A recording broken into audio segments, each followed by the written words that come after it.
Coming up on ECG, here comes the Spider-Man. Mile High Comics abandons SDCC. Castlevania is here, and it is beautiful. Sonic Shoes speeding our way. All this and more coming up on the East Coast Geek podcast.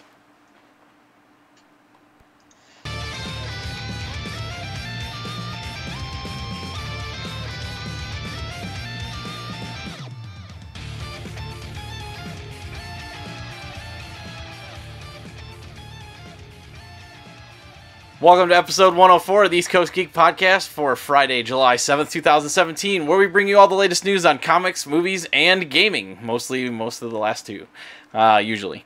I'm your host, Jeremy, and with me, as always, is Castle Dracula. And Opu. Indeed. And Opu.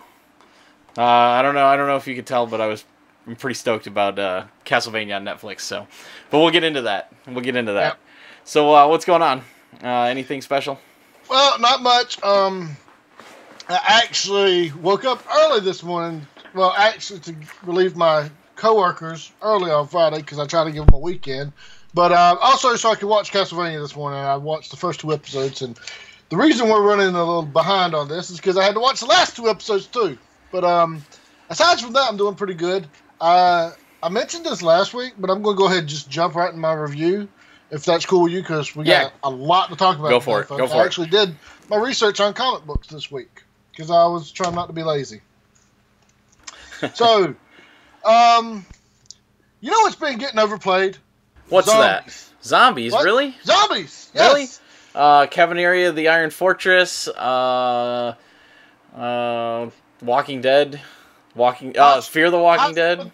Yeah. High School of the Dead. iZombie. Power of the Zombie, Resident Evil. Hey, there's zombies everywhere now.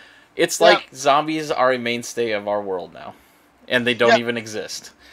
So but there have been some really good twists on the genre, like School Live. If I haven't mentioned that one before, I'll mention that really quickly at the end of this review. But Cavaleria, Attack on Titan, those were all unique twists. Hour of the Zombie is actually kind of a unique one. I'm going to read that eventually when I get through all these other books.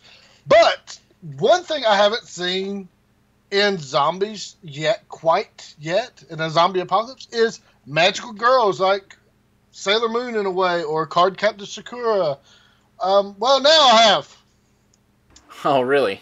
Magical Girl Apocalypse. This is actually volume 2. Let me pull up volume 1 right here. Magical Girl Apocalypse, everybody. This is a manga that's been running since like 2012. Surprised it hasn't got an anime yet. Let me go ahead and tell you if we have any kiddies tuning in or anybody that's delicate. This is not for kids, okay? It looks like it is. If its cover doesn't show it already.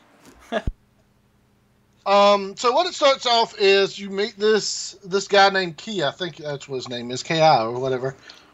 Key, right? Key. Kagami Key is his name, and he's 16 years old, and he's bored of school. It's just the same thing every day, over and over and over and over.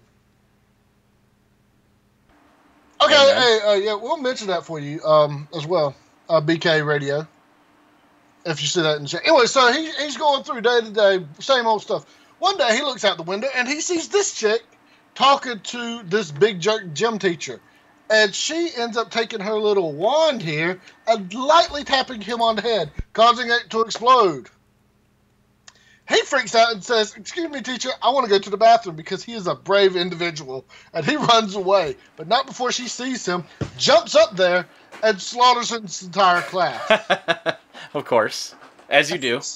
And you know what? Again, this is a little graphic, even black and white, but I will show you that scene where she casually taps him on the head. Can you see that?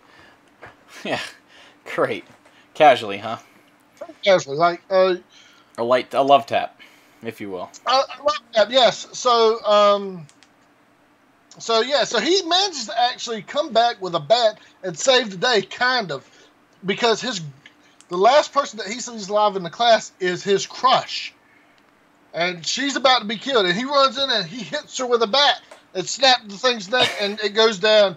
And just as she's saying, "You rescued me," the magical wand taps her on the head as the magical girl falls and blows her in half. Great. Well, that's the kind of manga we've got going on, folks. Not only that, but the magical girl isn't dead. She comes back up, and guess what? Everybody she kills, even if they're missing half their body, comes back to life. And also, the only word that they can say is magical. Oh, great. So yeah, so he has an unstoppable magical horde of, and she's not the only one. As you saw, there's tons of them, of all various shapes and sizes with different powers and abilities, and they come to slaughter everybody in Tokyo. Give me 1 second, and you can see the. Give me 1 second. I just saw the picture. So yeah, so it's a very dark manga. Yeah, that's when they're all being summoned to the planet.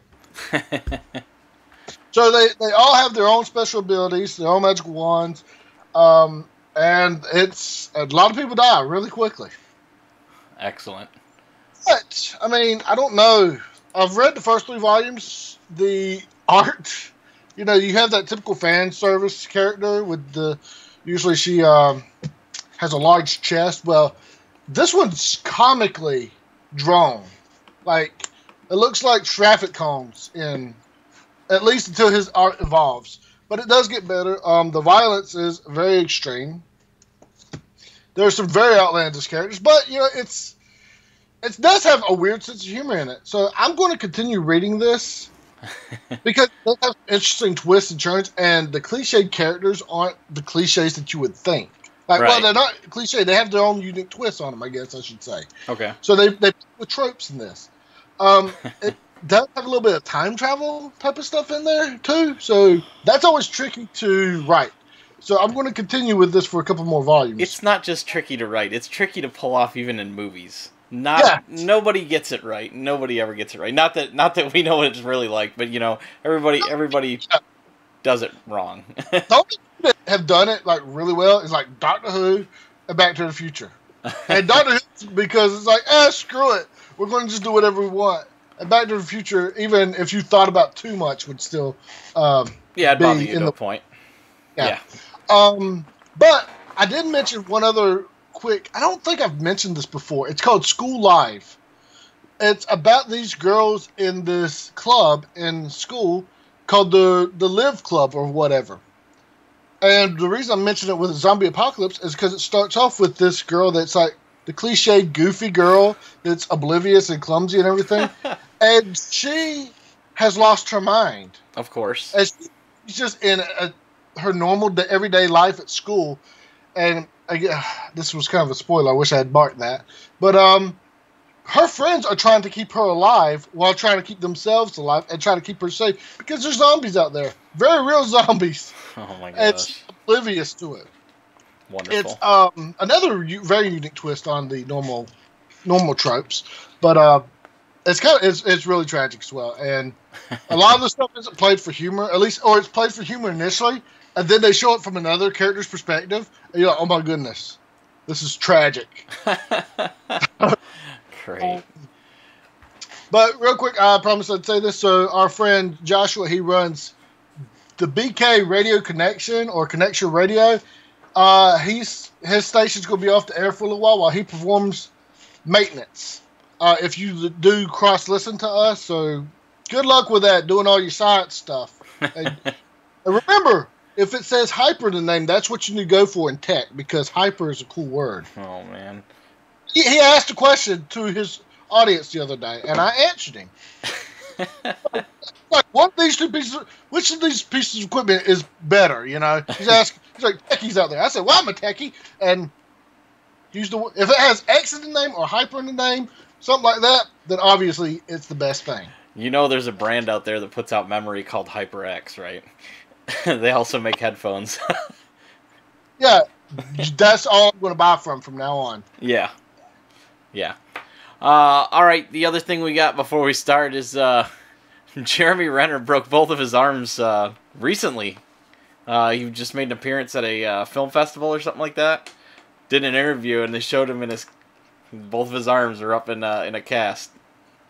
Yeah, so here's the thing, is that people are reporting that he broke his arms in the Infinity Wars, I said, and some are saying that he did it while shooting a comedy that he's shooting at the same time.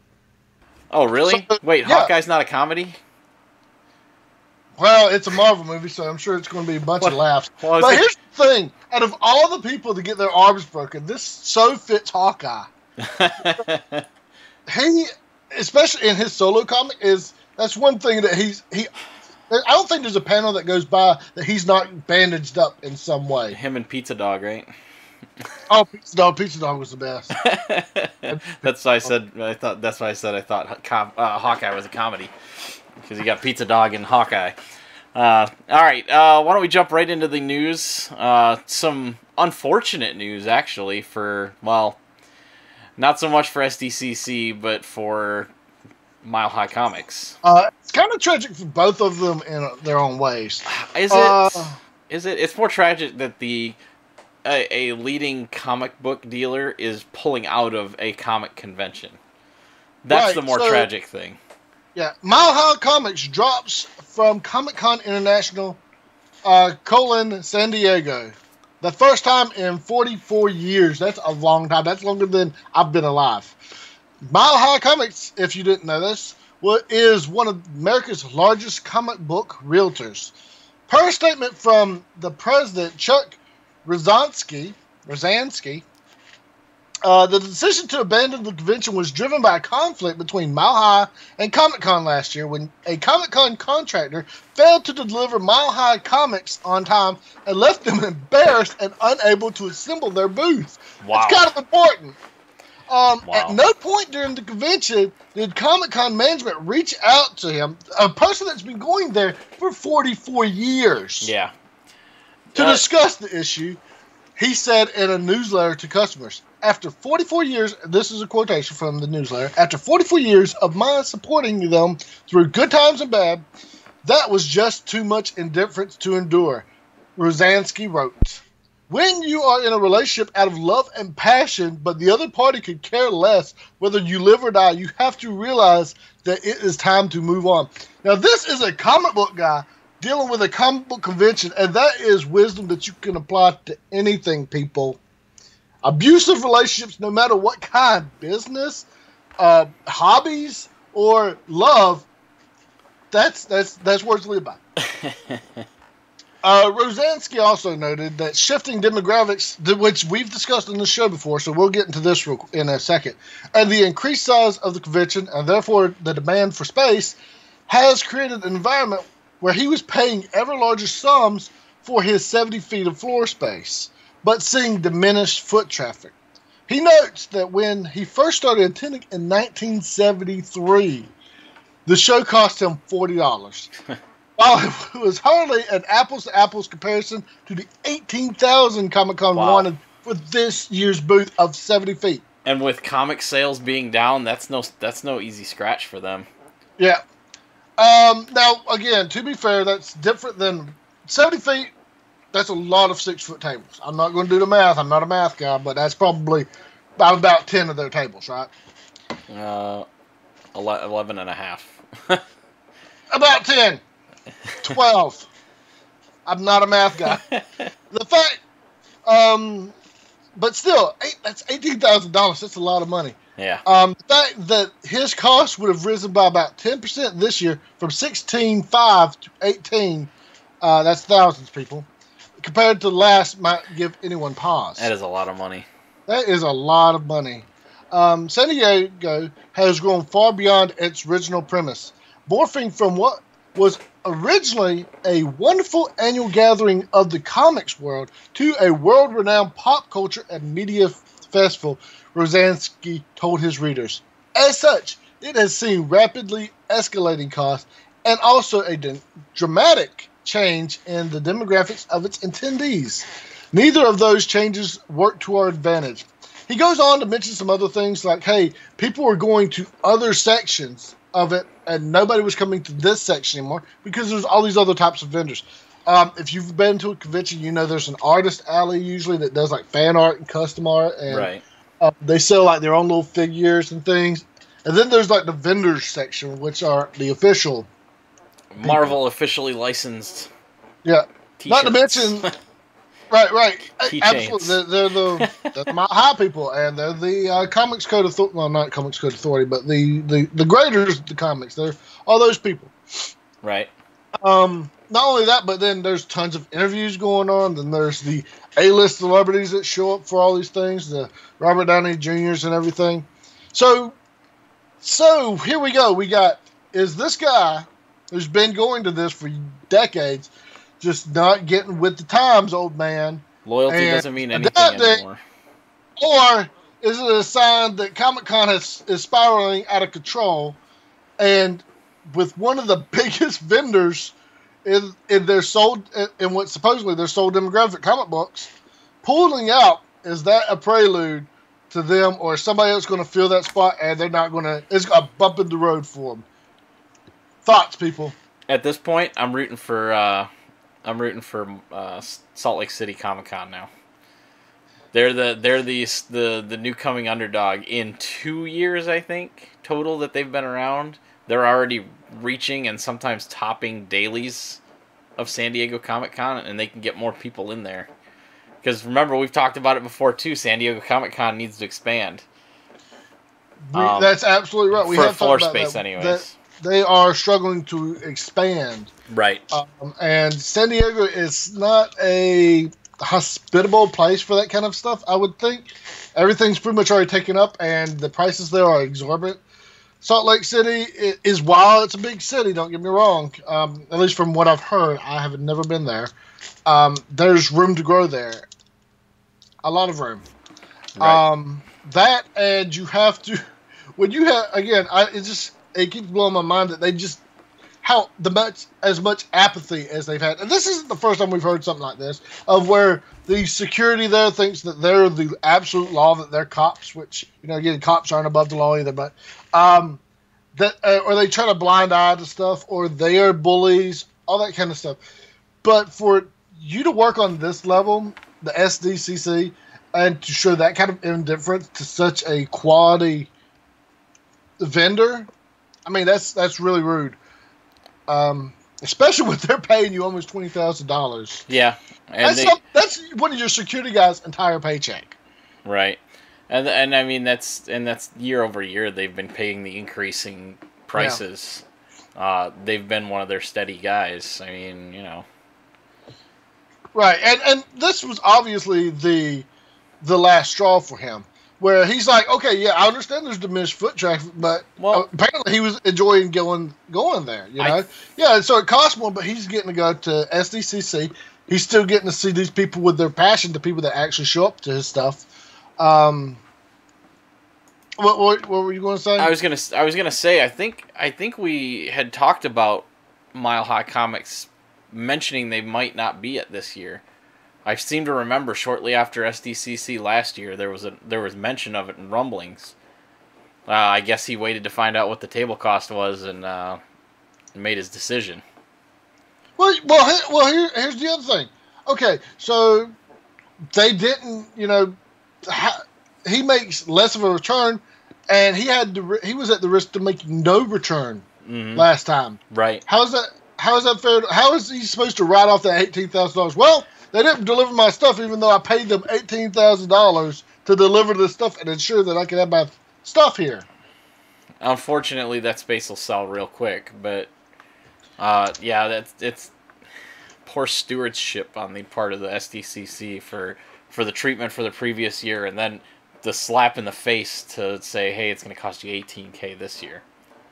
Right, yeah, the space is going to sell, obviously, and it's not going to have, and it's going to sell in sections, and it may have already sold out since they've announced they're not going, but without that staple there, and with other people saying, hey, Baja is going over here. Yeah. Again, that's like, what if Marvel just quit showing up to it, or DC, or Image, or Dark Horse? I'm assuming Mile High is based out of Colorado, correct? I'm not too sure, to be honest with you. Let me Google. I'm going to mute for a second so I don't make so much noise, but...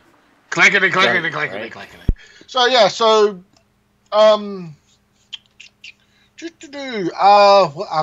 just ran it. Why does he have to start Googling this when I ran out of stuff to say? Headquartered in Denver, Colorado. It didn't take me long.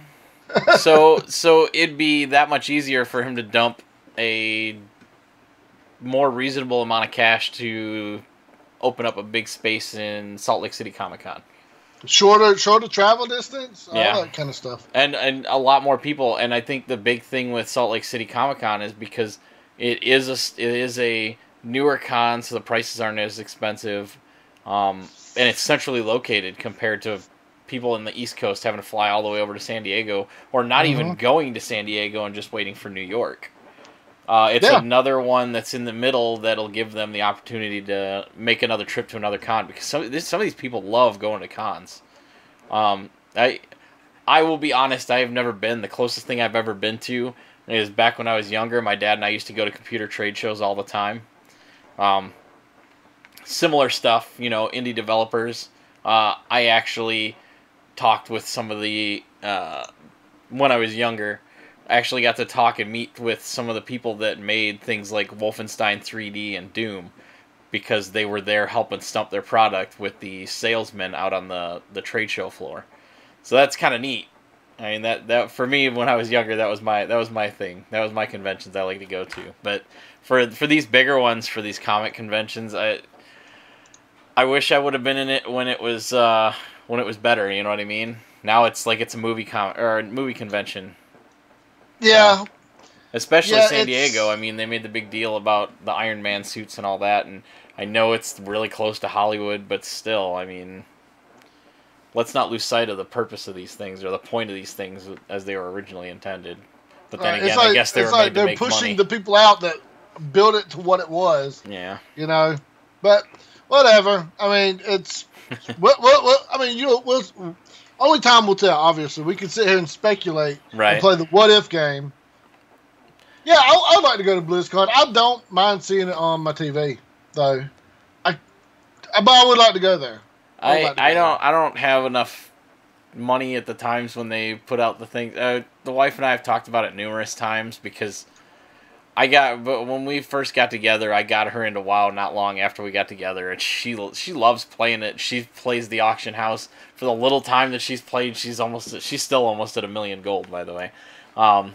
Just from goofing around, but huge fans of the stories and the stuff that they do. It's amazing products that Blizzard turns out time over time, but and the cost, I mean, it's what, $250 I think for the weekend. Oh yeah. But it's like, man, that would be a no-brainer if I had the money. I would make the trip, because it's the mecca for us Blizzard fans. So maybe one of these days I'll get to go. But yeah, BlizzCon would definitely be awesome. So yeah, I would just like to, I don't even mind going to the smaller ones. I have fun with those. Well, I mean, we've got Baltimore Comic Con right near us, and Awesome Con we always miss, which is June, July, or something like that. Is it June? I don't like driving into Baltimore. I'll be honest with you. I can't stand it. Can't stand it. Right. It just frustrates me every time. I'll come pick you up one time then, I guess. Yeah, we can go park at Towson or somewhere, and then we can drive into there. All right. Well, let's go ahead and move to the next one here. Hey, so this is kind of quick, but there is a campaign to get a Jack Kirby Google Doodle for his 100th birthday. Next month would have been the 100th birthday of Jack the King Kirby. And to pay tribute, fans have started petitioning the search engine giant Google to feature artwork of the legendary comic artist in their daily Google Doodle on Kirby's birthday, which is August 28th. Yeah, we had fun at that Comic-Con, though, didn't we? Those interested in helping can contact Google through their Doodle proposal inbox. Make sure to put Google Doodle for Jack Kirby August 28, 2017 in the subject line while typing a letter in the body sharing your thoughts on why Kirby's artwork should be featured. I mean, what? It's only Jack Kirby. I know, right? He's one of the guys that helped build Marvel. So let's go into some of that. Jack Kirby is one of the most important figures in comic book history, responsible for some of the best-known superheroes in the world. The viral graphic reads from the source we pulled this from, which I forgot. His unique vision influenced the art form more than any other cartoonist and remains the apex of visual storytelling. Steve Ditko is really close too, though. Here's the thing. He's got Kirby dots named after him. If you don't know what Kirby dots are, they're like when somebody has energy flowing around them, and it looks like dots or bubbles. He was really prominent in doing that. He's also responsible for creating several comic icons for both Marvel and DC. He created the likes of the Avengers, Captain America, the Hulk, and X-Men, Fantastic Four, and his New Gods characters at DC, which is like Darkseid and Orion, and I think he also did the Creeper. He's more of a father of not just Marvel, but comics in general, huh? Oh yeah, he's absolutely one of the pillars of comic books. Like I said, he's right. the one. He's one of the ones. Like Steve Ditko is really well known for Spider-Man.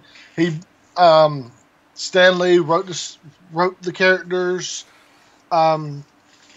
They also came up with their own styles. There was one, I think it was Steve Ditko, but when they have character sheets.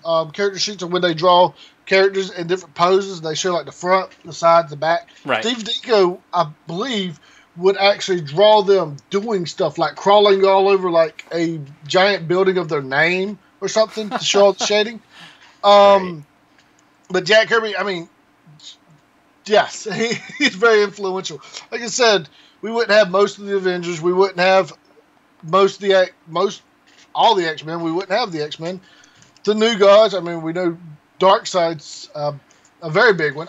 We wouldn't have Mr. Fantastic and those awesome movies that Fox put out. Well, we're trying to get him on the Google Doodle, not taken away from it. Yeah. I bring up the Kirby dots again because as a kid, I really loved having characters do that because it's just it's so cool. I wish I had gotten you to pull a picture of that too. Go ahead, keep talking. Oh no, I was reading what Adam said. Yeah, and so what else is going on August 28th? Google. What else? And it's his 100th birthday.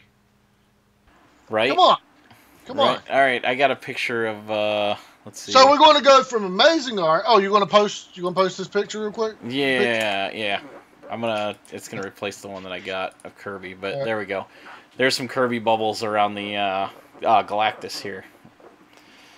So that should be a good example of. He used it a lot for like cosmic level, either weaponry or power. And yes, that's exactly it. It's I always thought of it like with the power of cosmic, yes, which obviously Galactus and Silver Surfer there are known for. Right. So yeah, Jack Kirby, everybody. If you don't know him, I feel bad for you. Go read some of the stuff that he helped draw and create. So we're going to go from somebody that was an icon of art to something that's less iconic. What? Everybody's going nuts over it. I'm sure everybody's going. All 5 people that like it are going nuts over it. No. The movie released today. The movie released today, and it's getting good reviews. It's sitting at what, 93? You said? Whoa. Yeah, I think 93%. Yeah, sorry about that. I was going to zoom down the dock, and it zoomed that instead. Spider-Man, last I checked, I haven't checked it lately, but I can check that while you're talking about this, but the last I heard it was 93% fresh. That's pretty darn good, and that's high up there for a Marvel movie. There aren't a whole lot of movies that are up there. I think maybe Iron Man 1, the first Avengers, Captain America, Guardians of the Galaxy, yeah.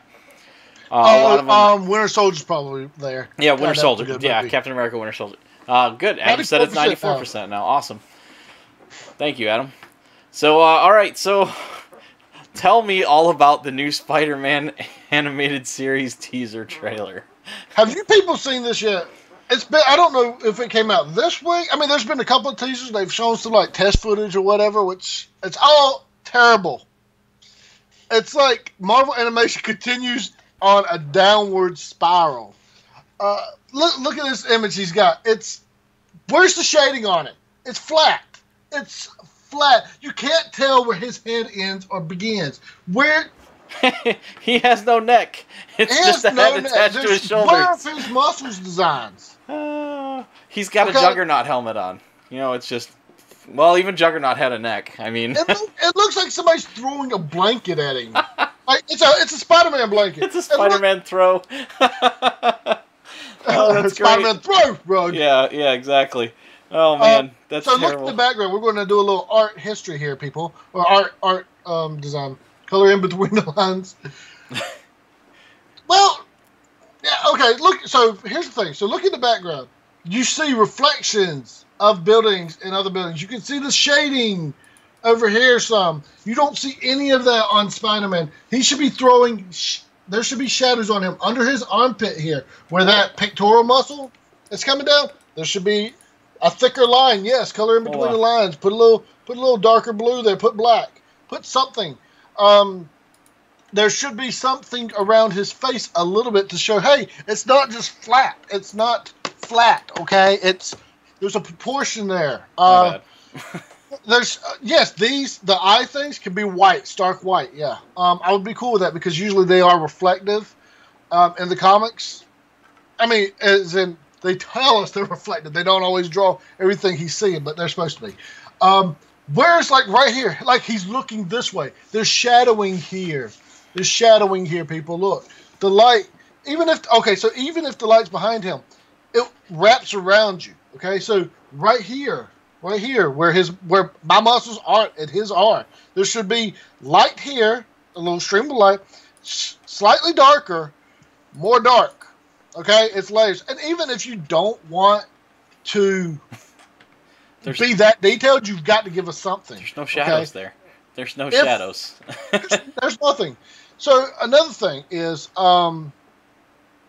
it looks like a red blob. Yes, thank you. A red blob with blue side boobs. Yes. Most shapeshifters, if they go into blob form, they still have shadow on them. Right. And this might sound like a bad thing, or a minor thing. Oh, well, it's a minor thing. No, because it makes the world more real. It makes him feel a part of his world. If you don't want to do shading, fine. Don't do any shading on anything. Oh. Samurai Jack, for the first episodes, didn't have hardly any shading, and it was amazing, okay? And I don't even like Samurai Jack that much. But it's still, like, from an artistic perspective, it was really stylized and great. Do you want this second picture up? Put the second picture up. Let's look at it. You'll see what I'm talking about when I'm talking about him versus what's getting cast from the subway thing. Do you see it? So now, so this first image that Jeremy had shared before he's switching to the second one that he's talking about, to be fair, that could be like a mid-frame, one of the mid-frame screenshots where everything's just moving fast, so they didn't draw any. Okay, I'd be cool with that. But look at this. Where's his shadow? Where's his shadow? The sun's obviously... It's off to his left. This is Spider-Man in the shot. I'm sorry I don't have a lot of stuff. The sun's right here. So he's facing this way. All the stuff's on the back wall. It's fantastic. So he should have this long shadow right here, right? Well, especially since if you look at the bottom, here, let me do this again really quick. Properties, capture cursor. If you look at here, you can see the.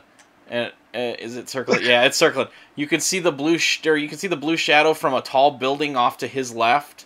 Our right on the picture. You can see along here, you can see the shadow cast off of the bars from the subway station, but nothing here, nothing back here with the hot dog cart in the back, nothing with the trash can, nothing. The sun's... Look at the pole back here. Look at this pole back here. This one right this one right here. That one has one. No, that one has one. It's just in line with that. Look at the far back next to that dump truck to your left. Here?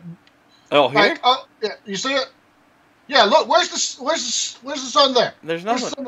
And here's the thing, that little dot that looks there, it's like they put the shadow they have the shadow shooting that way as opposed to this way. So it's like, okay, did you put a shadow or did you put it in the wrong place? All the shadows are supposed to go the same way, people. And they're so inconsistent. Where's the shadowing on him? Under his arm, there should be some. Against his elbow, there should be some. Under where he's holding that jewel, there should be some. Listen. For $19.99 an hour, Mitch will teach you how to draw. Okay. I'm not even good at art. Okay. All you do is you look at the regular world and you see, hey, but if I open my legs, there's going to be a little bit of a shadow there. Hey. And so now here's. Oh, phrasing. Okay, phrasing there was wrong, but okay. So So Adam said he looked at the trailer and he says sometimes there are shadows and sometimes they're not when they should be. Yes, exactly. The very first shot is that spider with shadowing all over it. I'm like, oh, well, that looks good. It looks a little jerky when it's walking, like they've never seen a spider move before. And then it jumps onto his hand, and guess what? It's still shadowed. There's no shadowing around him. Where's the shadow between the fingers? Where's the shadow against the desk? Where's the shadow on the... Yeah. Where's nothing. The shadow of the spider on the thing? Oh, I think that might have been. I mean, okay, my comics are stylized a little bit, but I'm not a multi-million... I'm not getting $5,000 an episode to animate this stuff. So here's the thing. So I'm getting worked up over this, but let's look at this. Now, Spider-Man, now that we pointed out, which it's glaringly obvious to anybody, that he has no shadow, he doesn't look a part of that world. No, it looks like they're just placed on there. Even It looks like they're back in the day when we used to get those sticker books and the world would be shaded for some places like that, like the building and the signs and stuff. But then you would stick stickers on to interact, to have to set the scene. And they don't look like they belong, not just because they have that white outline around them, but because they're stickers and they have no shadow. He's exactly right. So obviously they don't draw the background each time they draw the characters move. The frames, they're stuck together. So they are technically part of the same thing. Right. Spider-Man's moving while the thing's sitting there. But still, it's illusion, people. We're supposed to... That's what your job is, to make this obviously fake world real for us. Even if the back end's fake, they still, on each cell that they draw at Spider-Man, they would draw shadows, wouldn't they? Isn't that how they would do for the overlay? Right? Well, okay. In this day and age, they would just draw it straight, and then the colorist and the shader would come back through to do it. You're talking about for comic panels, though. No, I'm talking about for this too. Oh, okay. They'd probably. I would think that they would have. It's supposed to be like an assembly line, basically. All the stuff these days. You're right. Their assembly lines. Cells were like, you knew that door was going to break down because it was lighter color than everything else. Yeah. So let's go into animation in general, not just these still frames. It looks jumpy a lot, like they're missing frames. Sometimes, like when he jumps or catches something, right? And then he teleports. Yeah, well, it's not even like, it's kind of like teleporting, but it's like he's running. Yeah. You know, it's like it's glitching out or something. Another thing is that there's a really quick scene in there where he goes into like spider speed or something, and he has, that looks weird. It's not needed. Spider-Man does move really fast, and he runs at like 75 miles an hour or some crazy thing, like 90. And he can dodge bullet fire, so he could potentially lose, but he's not a sprinter. Like, that's not what... You don't look at Spider-Man and be, oh, yeah, he's got Quicksilver's powers. Yeah, Sly makes a good point. If you want to learn about good shadows, watch Batman the Animated Series. And here's the thing about that. It's all moonlight shadows. You know how mostly you think that it's on white paper? They took black paper and drew it on. Oh, really? Yeah. Oh, wow. Well, that's awesome. That's impressive. So, man, the Animated Series, that's one of my favorites, too. Oh, yeah. I have a sound for that somewhere. And so here's the thing with that Batman animated series, because of the way it was stylized, it didn't need the shadowing. It could have looked fine flat. The shadowing gave it so much more atmosphere and made it look so much realer, even if it was these really, it chiseled, really angled characters. Like, I mean, the overall drawing concept of Spider-Man here is really good. You see the folds in his outfit, all that kind of stuff. It's really good. It's like, but they're like, screw it, close enough. Like, no, he's not done. And then there's some parts of it where even they're partway shadowed, or shaded, I should say, where like there's shadowing up here, but there's none down here. It's like, what? Did you guys get bored? I guess so. But I mean, look, the line art is very well done. Right. Well, it looks like they used lines in paint or something. And let me bring up another one. Jackie Chan Adventures. They had the watercolored backgrounds for most of the show. Yeah. But the characters were shaded. Yeah. And it looked good. Yeah. Because it was designed around itself, I should say. Right. It's not like they had two different people designing their own things. Like, because this is obviously a very 3D background that they've got it on, and a 2D or flash animated Spider-Man. So it seems like two different people were designing everything, and they never talked to each other. Right. All right. Well, let's go ahead and move into the. That's Calm Art down. 101 with Apu and Jeremy. Let's go ahead and move into the movies, where I think we got some interesting Yeah. conversations coming up here.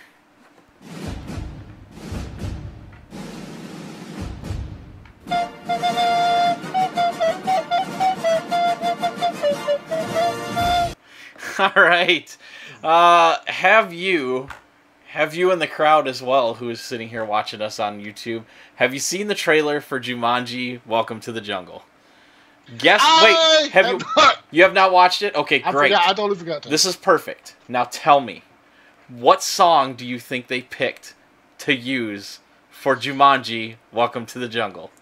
We built this city. Okay. Oh, come on, you're being a jerk. Come on. Think. It's a Holy really Diver. Oh man. They used Welcome to the Jungle. I wonder if they got sued for using that subtitle. Or they had... So for those of you who have listen, they hit it on the nose. They jumped the shark on that part. It's still, even with that music, having Welcome to the Jungle play while they run through the jungle is great. All right, I would have actually accepted Run Through the Jungle by CCR. That would have been acceptable too. But since you haven't seen the trailer, even though I watched that crappy Spider-Man trailer before we started, and you could have watched the other one, it looks funny. And the big thing that I have about it is it's not a remake. I'm happy that it's not a remake. It still looks like it's going to be kind of a garbage throwaway movie, but it looks like it's going to be a fun movie. And that's what I want. And the comedy genius that is The Rock and Kevin Hart is probably going to carry this movie, along with the over-sexualized female with Karen Gillan. And her body's not blue. Her body's not blue. So that's a good thing, right? She's so pretty, though. And she has lovely abs in this. In that. Yeah. She's got bare midriff, short shorts, and a, really short-sleeved button-up shirt that's, like, rolled up, so she has the bare midriff. Yeah. Yeah. No, she looks great. And then there's Jack Black. The funniest part about Jack Black is as they're going through picking the characters, the descriptions of the characters are misleading. So the nerdy kid picks the character that The Rock is in the game because it said something about him being a scientist adventurer kind of guy. And he instead is this muscle-bound dude, as big as The Rock is. The athletic jock black kid wants to be the athletic-sounding person in the game, and it turns out to be Kevin Hart. And he's upset because he's missing 2 feet off of his body. Because Kevin Hart, and he's like 5'0". He is a very tiny person. The nerdy girl picks what sounds like a nerdy chick, and it turns out to be Karen Gillan. And the popular chick picks what sounds like a really smart person, like she's gonna be a really smart curvy scientist, and it ends up being Jack Black. Well, she is a curvy scientist now. So it has a good premise. They haven't really gone into anything else. They show them running through the jungle, running away from guys on motorcycles and stuff. So you don't really know what's going on, but they look like they're on a, I want to say an Ark-like island because that'd probably be more, recognizable for you after playing Ark. But basically in a jungle island. With you could have said just a jungle island, and I could have pictured that in my head. Okay. Hey, let's take this section of jungle, take it out, and put it in the water, and it's an island. Yeah. So basically, the premise is though kids in detention find a video game in the basement where they're supposed to, or the boiler room where they're supposed to be cleaning up for the principal, who was played by I can't remember the guy's name. It's he's in Brooklyn Nine-Nine as the captain's husband, but really funny looking movie. It looks like it'll be good. It'll be a good laughs for the kids and everything. So, I'll probably end up going to see it. I think Kay's bought in on it too. So, I honestly, by the way, I'm making confessions here. This is confessions time. I have never seen Jumanji. The movie? I have never seen... Listen, I love Robin Williams to death. I have never seen Jumanji. That's a good movie, man. The CGI has not aged. Or has not aged well, I should say. Now, here's the great thing. So the other day, when Jeremy puts this in notes, she's like, hey, I know that this is, basically a sequel or a prequel or whatever, a reboot of Jumanji, but it has this new twist to it. They go into the game, and I'm like, oh, like the cartoon? He's like, what? He's like, it's such an original premise. I'm like, yeah, they went to the game all the time in the cartoon because they were trying to find Robin Williams' character, Lost Clue. So I didn't know that, but it seems like this is a little different. So it looks like it has. The video game is at least a little different, and them actually picking their avatars, and they're not just like the adult version of their avatars. Is neat. I do like this. Now they say The Rock is he's a scientist adventurer or whatever. Or now here's the thing. He remember those we none of us remember it because we're not that old. Those old pulp action books. All right, here you go. What, like Dr. Savage? Doc Savage. Doc Savage. Which and stuff. He was supposed to play, right? Wasn't there talks that he was supposed to be Doc Savage, or was it Vin Diesel? One of those. It's The Rock. It is The Rock. Okay. Yeah. Or he is going to play. Doc Savage, Man of Bronze, or whatever. So he was this scientist, but he also punched things, and he punched things really well. So it's not that far off. All right. Actually, it's kind of neat. Are you ready?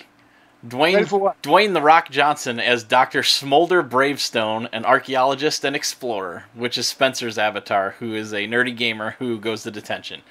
Kevin Hart as Franklin Moose Finbar, a zoologist and weapons specialist. Fridge's avatar, he's the football jock who gets detention. Jack Black, Professor Shelley Oberon, a cartographer and cryptographer. So you can see the confusion, because his name is Shelley. Played by Bethany, the prettiest girl in school who goes to detention with the other three. And Karen Gillan as Ruby Roundhouse, a commando, Martha's avatar. Martha, a wallflower overachiever who goes to detention. So, and Nick Jonas as Jefferson Seaplane McDonough. Are you on the Wikipedia page? You can scroll down. Oh, no. Is there more? Oh, well, because they're actually going to use some footage from the original Jumanji for Robin Williams, it looks like. What? Oh, no. Flashback archive footage from the first film. Yep. I forgot to pull up the picture this whole time we've been talking. So picture. There you go. Yes. Look at it. Bask in the glory that is Karen Gillan. Gillan. I never pronounced her name right. Mark Evan Jackson is the principal. He's really good. You'll have to look him up. I'm not going to go through another. And let's not say there's not female fan service in here, because Jack Black's right there. Why is Nick Jonas in this? Because bow ties are cool. Presumably as the bad guy, even though he looks like he's... How old is Nick Jonas? Nick Jonas is 24. He looks like he's about 15. All right. He's a mysterious guide and adventurer in the game who helps the avatars escape. Okay, so that's not so bad. I wonder who plays the bad guys. Tim Matheson's in here. Holy crap. You know the guy that played Van Wilder's dad? In Van Wilder? Mm-hmm. Of Animal House fame. Alright, so I still think it'll be a fun movie. I'm going to enjoy it for what it is, even though I've never seen the original. Why don't you go see the original? I'll watch it. I'll find it. It's somewhere, right? It's streaming somewhere. Everything's streaming everywhere. I'm sure you can find it somewhere. I'm sure you can rent it online for like $2. All right, let's hit the meat and potatoes, all right? Yeah. Castlevania. This is what we've all been waiting the whole summer for. We didn't know we were waiting for this because we mentioned this a while back. We're it sounds like it's going to be a neat idea. Like I said, it was directed by Addie Shanker before. I said that when we were talking about it originally. Now, you should have picked a different picture because that's your background and now this. I know. I goofed. I was looking for, like, animated GIFs for the background, and they just showed, like, Trevor playing with his whip, and it's like, I don't know. Out of I guess maybe it's still a little early because out of everything that needs to be a gift from this freaking show. Okay, so initial thoughts. Okay, well, first of all, if you want to do your spoiler alarm, because I'm sure you're going to. What? Do I have one of those? Had one. Do I have? I have a rumor one. I have the. Close enough. Yeah, that's good enough. Yeah, there you go. That's a spoiler alarm. All right. Yeah, I'm disappointed that it's only 4 episodes. Oh my goodness! So since you've already mentioned that, Jay Dickens, I'm gonna go ahead and say what I thought. Okay. I thought that for what they did with it, the 4 episodes was enough. However, I'm going to put a caveat to that. I feel like they should have just done an hour and 20-minute movie instead of cutting it into 4 episodes. I don't even remember. Did they even show the credits for the next 3 after the first one? Yeah, I think no. Well, the thing is with Netflix, you know how it's like, okay, after like 5 seconds. Oh, it skips the intro. That's right. But yeah, I think it did. I think they did. I think they should have just went with an hour and 20-minute movie and said, hey, this is part 1 of an anthology series we're going to do. And when they ended it, I feel like they wrapped up everything they wanted to wrap up in that first chapter. I'm going to call it, they should have said Castlevania Chapter 1 and then just bulk put it like that. Unless they plan for Season 2 in 2018 to be longer than 4 episodes, and they were just testing the waters and doing like a conditional, which I hope it does well because there's a lot of people tracking it, a lot of people I see on my Facebook, a lot of people I've told to watch are watching it. And for those of you watching now and for those of you listening at home on your phones or in the car, wherever you're at, when you get a chance, if you like animated movies, if you're a big fan of Castlevania, you know, growing up playing them on the NES, the Super NES, and everywhere else you could play that darn game on, watch it. It is amazing art. It is amazing voice acting, which, why don't I have that all up? Oh, God.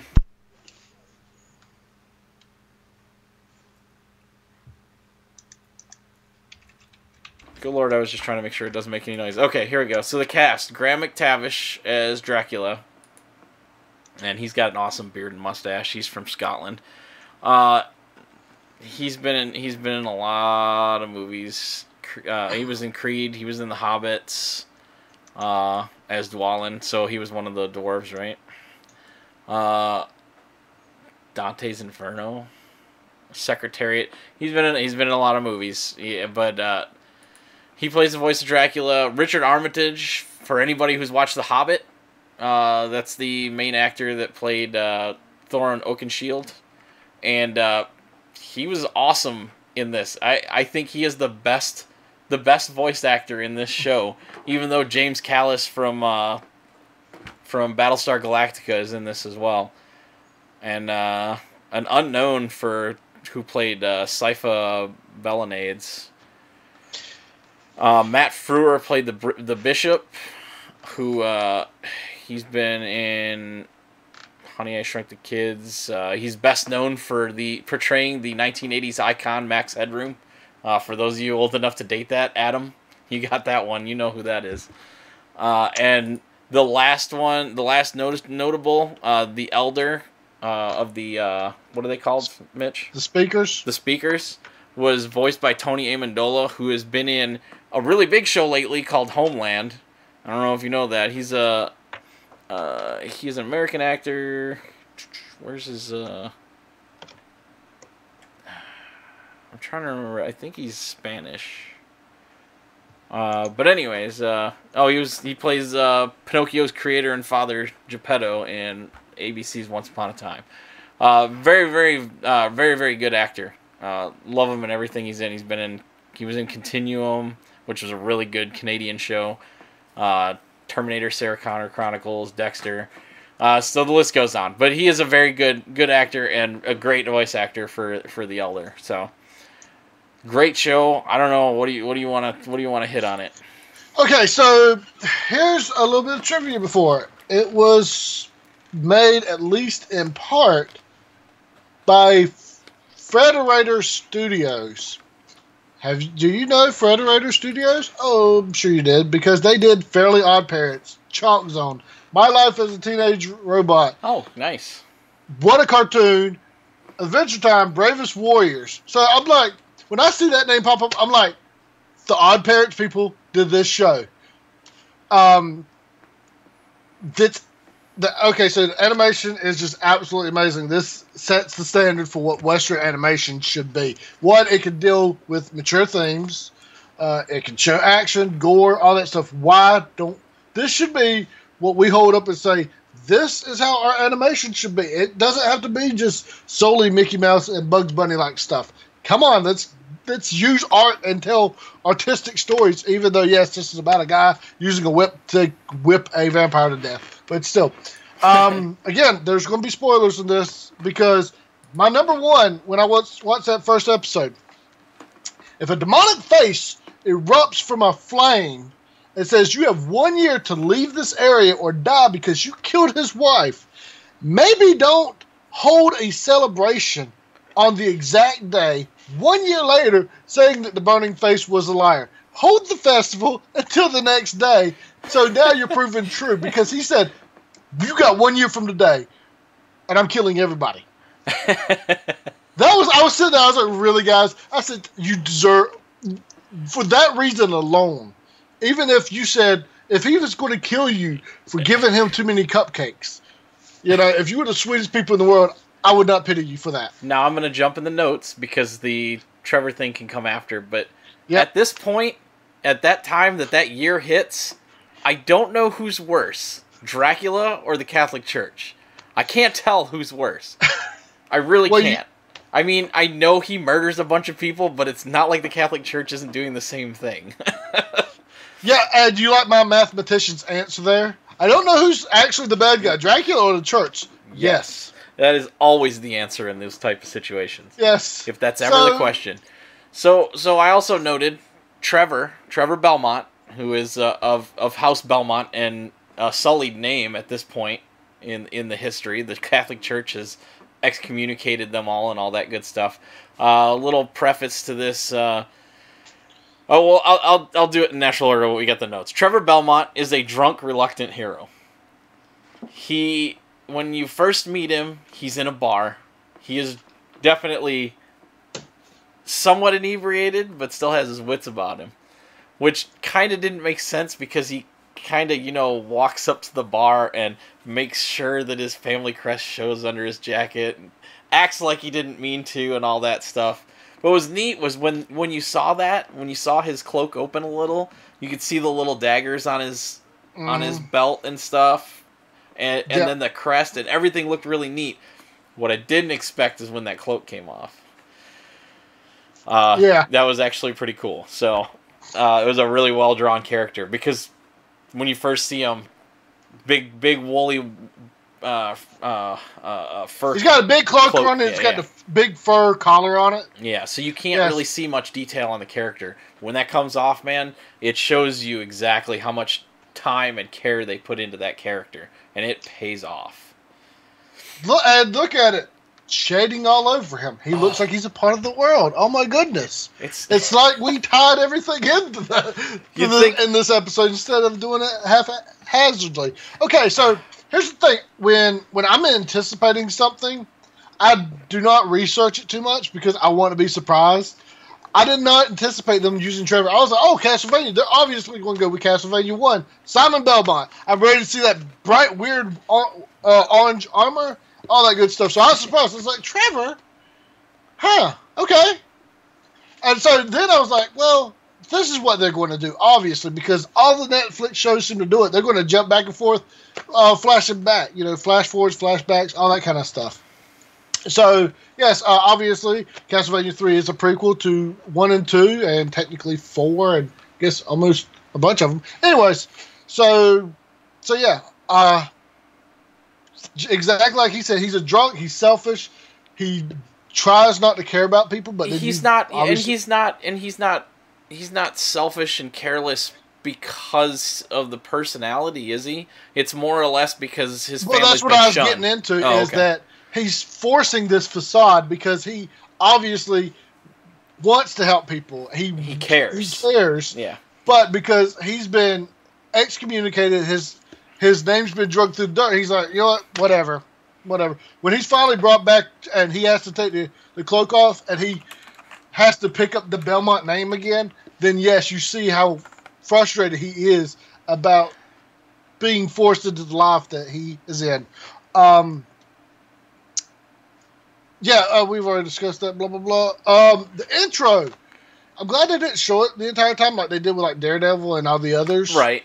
Because while it was amazingly beautiful, it was too long, it was just too connected, and really it showed too much. Right. If I had one critique besides it just being 4 episodes, is that they should have went with something else, like something more subtle for the show. Right.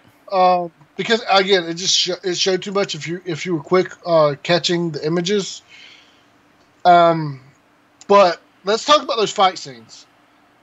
The fight scenes were really well animated. Was breathtaking for those. Let me tell you, here's the thing that caught my eye was when he went down into the caverns, the catacombs, whatever you want to talk about. Right. And he walks by that, I guess it was a grave or whatever. Right. The coffin. And he's walking, he kind of just looks over and he like glides his hand over it. It's such a casual human move. Right. I'm like, they took the time to animate something like that. What does that do? It does show personality for the character. It shows that he's human because any human would do something like that. We have to touch things all the time.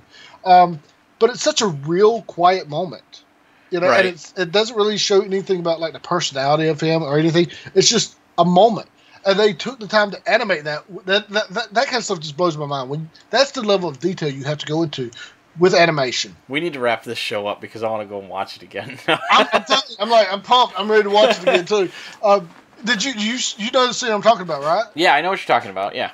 I mean, so you have these little subtle moments like that, but then you get to the thing where okay, now he's fighting a giant cyclops that shoots a laser. And let me tell you, that animation like that, I wasn't expecting the fight scene to be like that. I was like, this is amazing.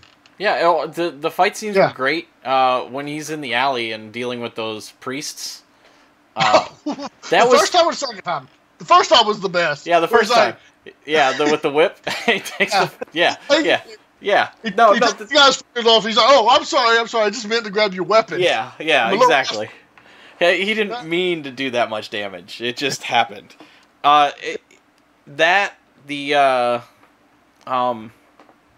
tongue-in-cheek comments by him too were really good. Yeah, the humor was there. See, you can be dark and morbid in your stuff, and bloody and graphic, and you can still have humor in it. Yeah. I mean, it starts off with a woman being burned alive. You see a demon carry an infant off in its maw. Yeah, you know what? I was like sitting there. I was like, man, I could have sworn Eddie Shanker said in the interview that he wanted to make sure this was bloody. I'm sitting here, it's 10 minutes and nothing's going on, and then she's on the stake. And then everything's dying and burning, and it's like, oh god, what happened? We went from 0 to 60 in no time. Basically, what we're getting is a good backstory for not only Dracula but also what you find out from the second episode about Trevor, and it kind of puts the diametrically opposed opponents in their corners to start. Dracula has his motivations because the church killed his wife. She married Dracula, but she was trying to humanize Dracula. She was trying to bring him around to the thought that he could be an average guy and not be impaling heads on spikes for the rest of his life. And here's the freaking frustrating thing: it worked. When we first see Dracula after she gets captured, he's walking around in nobody clothes. Just chilling out and kicking it. And then he finds out what's happened, and he's like, okay, this was your one, humanity. We go back to that old adage that the people and the church created Dracula. It's actually kind of an emotional roller coaster at points. Even for those scenes for Dracula, they make you feel for the character, and you shouldn't. He's Dracula. He's the freaking the emperor of the night. You shouldn't be feeling sorry for him, and yet you do. They make you feel for both sides. Yeah, and that's one of the important things. You don't make it. I mean, you obviously can. There's no strict rules. It's just very built upon guidelines. But you have to make people both love and hate characters, both your hero, and because Trevor's a jerk. Trevor is a jerk. He is a big jerk face. That is what he is. He's a big jerk face. Dracula's a jerk face, but they both humanize. And the thing is, their stories are so similar. The church hates them both. People both hate both of them. Mm-hmm. They both have a woman in their lives that bring them to bring back their humanity in a way, right? Or at least make them acknowledge it. In Trevor's case, right? And their families have both been there for a really long time in Wallachia. Yeah. I mean, Drax more than anybody's. Right. And but yeah, I want to circle around back to the fight scenes again. They were just so well animated. So everything was so planned out for them. So just the detail to them. And I love that Trevor is willing. He knows that obviously, even though he is superhuman compared to normal humans, the Belmonts are usually considered superhuman. For one thing, the vampire killer, the whip, doesn't drain their life away as it does when anybody else tries to use it. Right. It's a it's a family resistance. Yeah, it's just one of the abilities that they're gifted with. But he will do anything it takes to win a fight. He will cheat as hard as he has to. I love that kind of pragmatism in his combat because when he's fighting these demons that can shoot lasers or fly or can heal from almost any wound, you've got to cheat. You've got to play. There's no such thing as a fair fight. Right. If you're fighting fair, you're stupid, and you're going to get yourself killed. You're gonna lose. Absolutely check this show out. It's great. The A+ voice cast, they all brought their A game to this thing. For sure. The writing is sharp. Oh my goodness! When that one scene where he's talking about, they're asking him where the speakers are. He's like, "Oh, put them in a safe place," and then it flashes to them, and he's like, "I think I saw that move." Yeah, that was funny. The last scene is the coup de grace. The whole 4 episodes. It was literally the best scene of the shows. That very last scene in the with the sleeping warrior. What was it? Was it Sleeping Warrior? Yeah, the Sleeping Warrior. Yeah, that last scene is incredible. And like I said, even though it was 4 episodes. They gave you 4 episodes where they set up what they wanted to start, and they concluded exactly what they wanted to finish in that episode. Let me tell you, there is no fat in these episodes. It is absolutely all meat. Yes. Oh. Everything in these episodes are absolutely solid. Warren Ellis absolutely brought his A game. He was the writer of it. He is a famous comic book writer, and let me confirm that he wrote one of my favorite comics before I put my foot in my mouth. He did. Come on. Well, he did Extremist Arc in Iron Man, which I did enjoy. But that's not the one I want to talk about. Where is it at? That's just, Control Find. Yeah, so yes. Next Wave. He wrote Next Wave, which shows that he is able to write over-the-top violence, humor, and everything. This had over-the-top violence, for sure. Yes. Well, it was so over the top is like, wow, why did they go this far with it? But it fit the world that they're in because this is not a happy world. The shocker, well, yeah, the world of Castlevania is not. It's not happy. Normal people aren't going to survive. 1475 wasn't a happy time in the real world either. Let's be honest. But when you have a nigh immortal, which I think in the Castlevania canon, he is actually called the anti-god. Dracula is. Yeah, Dracula. Yeah. Yes, you have a very dark world. But yes, I can't recommend this show enough. Absolutely A+++ from me. 2 thumbs up. Whatever your rating system is, 6 golden bananas. Go watch it. Why are you talking? 5 out of 7. You should be watching it while listening to us. Yeah, but there you go. Yes, should be watching it right now. All right. And real quick, season 2 has been confirmed, I believe. Already. Yeah, for 2018. Yes. Hopefully everything goes well with this. The quality of the animation is top notch, so I think it should have no problem. Just tell your friends too. All right, we're gonna go ahead and move into the video games. Sound good? Good? Yes. Yep. Here we go.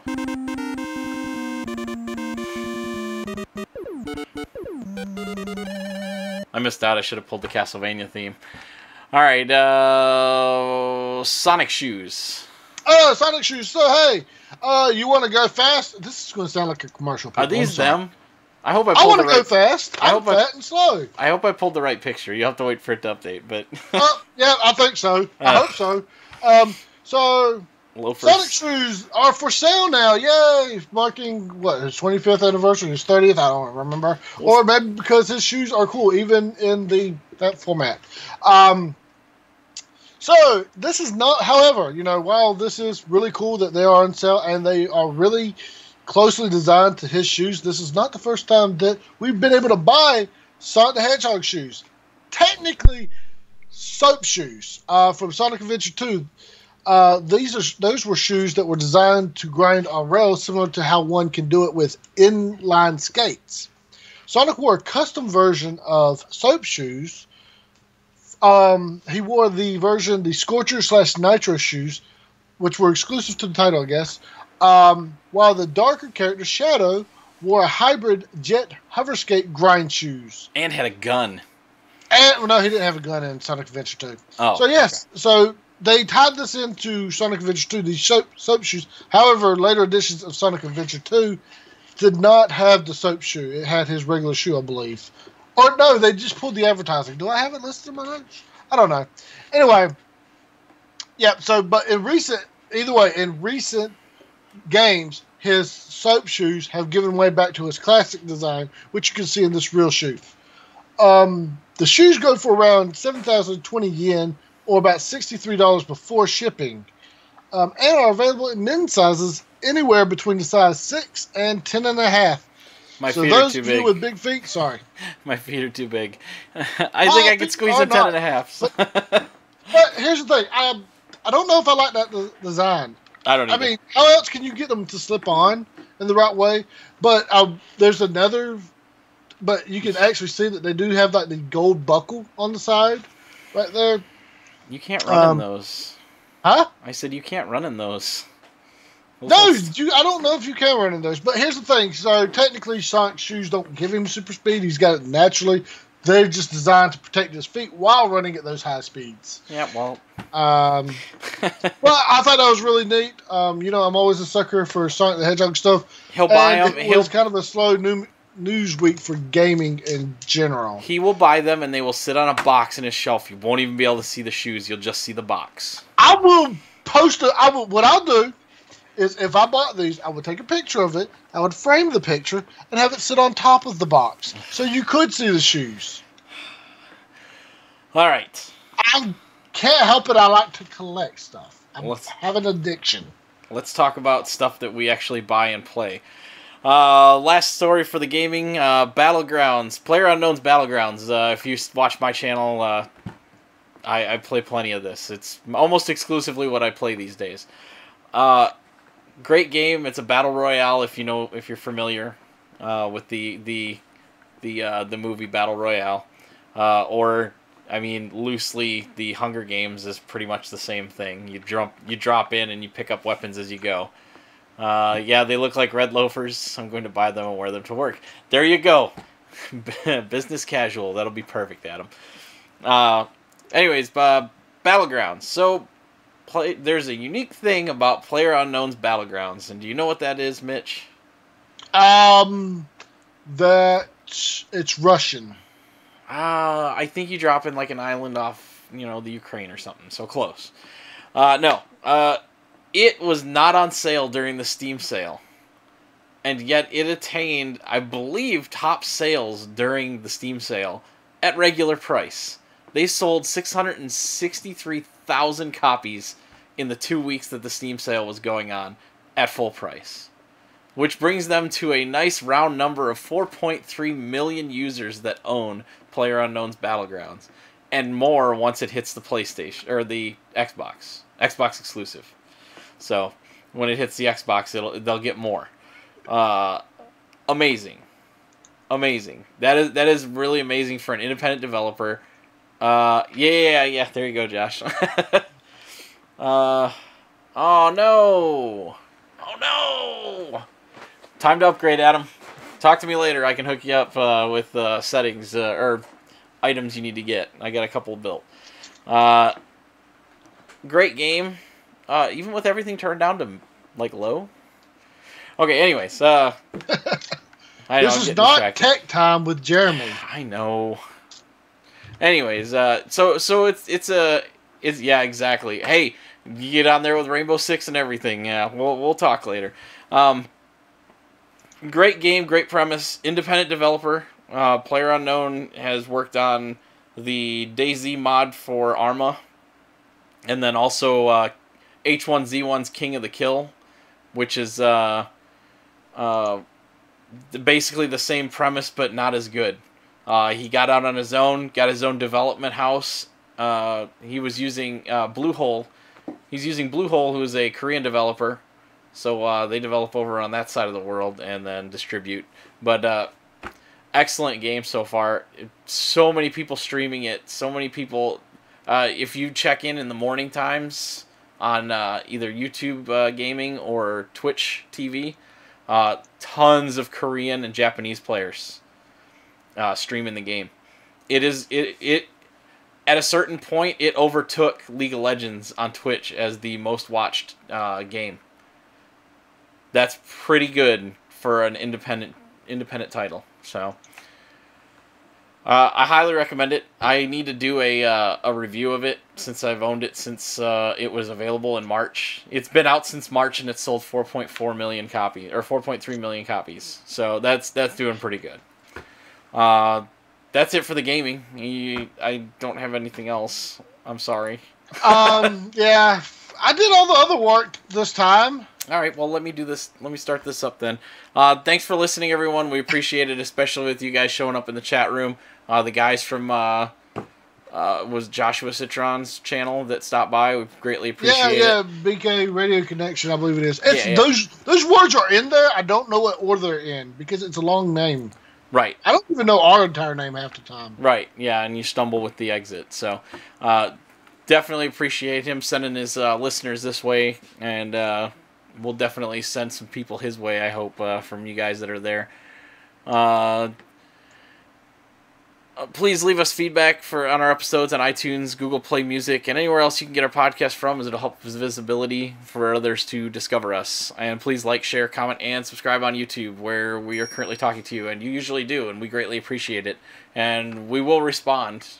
I know I stole that from you, but I saw a couple from last week that I went and thumbs up and respond to from, I believe it was Mr. Dickens there, talking about being excited for Thor and all that good stuff. So,